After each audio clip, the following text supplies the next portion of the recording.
हा इकडे लक्ष द्या, आपण रेक्टिफायरचा कन्सेप्ट बघत होतो. सो रेक्टिफायर मध्ये बघा, पहिला बघितलं आपण हाफ वेव्ह रेक्टिफायर. रेक्टिफायर म्हणजे काय? To convert AC voltage to DC voltage. Simple. Half wave मध्ये हाफ पार्ट क्लिप आउट होत होता, म्हणजे वेस्ट होत होता. तो कसा रिकवर होता इथं बघू. या साईडला एसी सप्लाय 230 व्होल्टेज 50 हर्ट्ज सगळं तेच आहे. आउटपुट साईडला दोन डायोड, डायोड D1 आणि डायोड D2 कसे जोडले? पॅरलल जोडले. त्या दोघांचं कॉम्बिनेशन हे लोड रेजिस्टन्सला सेंटर टॅप ट्रान्सफॉर्मर. काय? Centre tap transformer. आउटपुट साईडला 3 वायर आहेत. आधी किती होते? 2. आता किती? 3. हा मधला, आपण ते गल्ली क्रिकेट खेळतो बघा, एखादा कमी जास्त झालेला असतं प्लेअर, त्याला दोन्हीकडे पळवतो. काय म्हणतात त्याला? कॉमन. हा, इकडे मी बॅटिंग नाही, इकडे मी बॅटिंग नाही, ते पळवून मरतो हलपाट्याने. ते तसं काम हेच आहे, की ते हलपाटच मारायचं काम आहे. ओके. सो आता याच्यामध्ये एक्झॅक्ट वर्किंग कसं होतं बघूया. या साईडला आपण वेव्हफॉर्म काढलेली आहे. हे झालं तर कन्स्ट्रक्शन. आता आपण वर्किंग मध्ये फर्स्ट हाफ सायकल आपण देऊया. वेव्हफॉर्म तीच आहे. फर्स्ट हाफ सायकल कुठं दिलं? इनपुटला AB साईडला दिलं. मग असं दिल्यानंतर आपल्याला P काय झालं? पॉझिटिव्ह. P positive. Q कसा झाला? निगेटिव्ह. Q कसा झाला? निगेटिव्ह. कुणाच्या? With respect to S. Sच्या रिस्पेक्ट म्हणजे कसं? हे ऍडजस्ट होतंय. हे ऍडजस्ट होतंय. हे पॉझिटिव्ह, हे निगेटिव्ह झालं. ओके. हे वरच्याला हे निगेटिव्ह झालं. हे खाली निगेटिव्ह आहे, तर हे खालच्याला काय होतं? पॉझिटिव्ह म्हणून ऍक्ट होतं. लक्षात द्यायचं. बघा आता आपण इथं ट्राय घेऊयात. आता कोण डायोड D1 कसा आहे, D2 कसा आहे? छान आहे म्हणायचं नाही, कसं आहे बघत आपण इथं बघा. हे पॉझिटिव्हला इथं पॉझिटिव्ह आहे, P ला P, हे N ला असं आलं, हे निगेटिव्ह जोडलंय. म्हणजे पहिलं जे D1 आहे ते कसं आहे? फॉरवर्ड बायस आहे. कसं आहे? फॉरवर्ड बायस आहे. Act as a closed switch. काय ऍक्ट होता? Closed switch. ओके. डन. दुसरीकडे इथं बघा, हे वरचं पार्ट फक्त म्हणजे आउटपुट जर पास करायचं झालं तर कसं होतं ते मी सांगेन नंतर. ते 2 नंबर डायोड काय केले ते 2 नंबर डायोडला इथं बघा, हे पॉझिटिव्हला पॉझिटिव्ह निगेटिव्ह नाही, इथे हे पॉझिटिव्ह आहे, हे पॉझिटिव्ह आणि हे निगेटिव्ह आहे. निगेटिव्हला काय जोडले? पॉझिटिव्ह. हे असं आलं इकडून. आता इथं बघा, हे निगेटिव्ह आहे. हे पॉझिटिव्हला काय जोडलंय? निगेटिव्ह. ओके. म्हणजे कुठे कुठे केलं? कुणाच्या? विथ रिस्पेक्टिव्ह एसच्या. म्हणजे डायोड D2 काय झाला?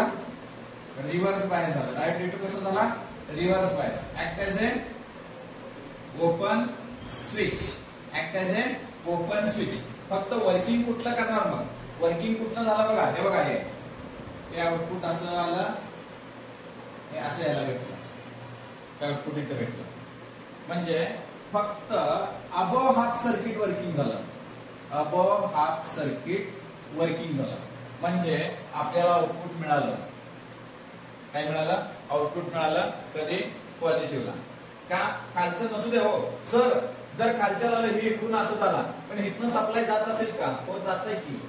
मग इथं थांबतंय हे का? हे बंद झालंय. ओपन स्विच आहे म्हणजे हे बंद झालंय, रस्ता बंद केलाय त्याला. तर त्यामुळे शॉर्ट सर्किट होण्याची काही गरज नाही, काही घेणं देणं नाही. समजलं? ओके.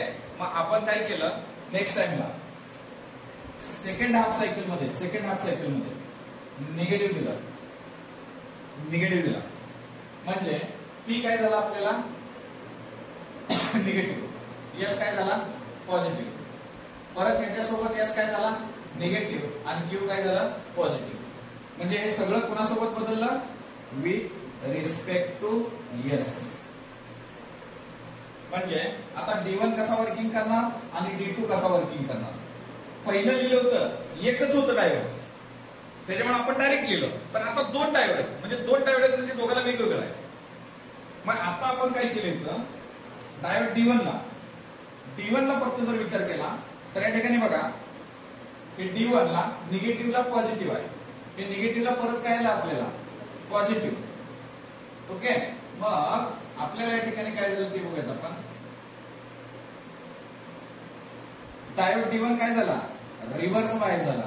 ऍक्ट ॲज ए काय झालं, ओपन स्विच. ऍक्ट ॲज ए ओपन स्विच म्हणजे काय पाठवतच नाही, हे इथं थांबलं. मग D2 आलं बघूयात आपण. D2 आलं कसं झालं बघा. हे बघा, हे निगेटिव्ह आहे, हे कसं आलं, हे इकडून इकडं असं आलं, हे इथून इकडं आलं बघा. समजायला लागलं बघा.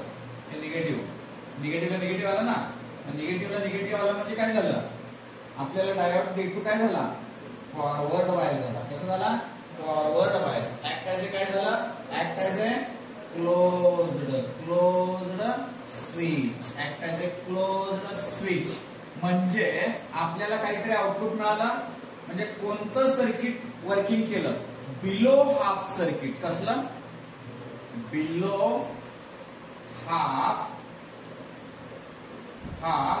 Circuit is working. म्हणजे बिलो म्हणजे खालचा पार्ट, हे बघा हे वर्किंग झालं. तर मग इकडून करंट गेलेला हे इथं थांबवलं आहे ना, का, यानं रिव्हर्स बायस मध्ये ते बंद असतं. म्हणजेच काय, इकडे काय पास होणार नाही, शॉर्ट सर्किटची भानगड नाही. म्हणजे निगेटिव्ह हाफ सायकल दिलं तरी पण आपल्याला काय मिळालं, आउटपुट मिळालं. मग after complete one cycle the above process is repeat again and again. That is mean by परत पॉझिटिव्ह दिलं, परत आउटपुट मिळालं, परत निगेटिव्ह दिलं तरी पण आपल्याला पॉझिटिव्ह आउटपुट मिळालं.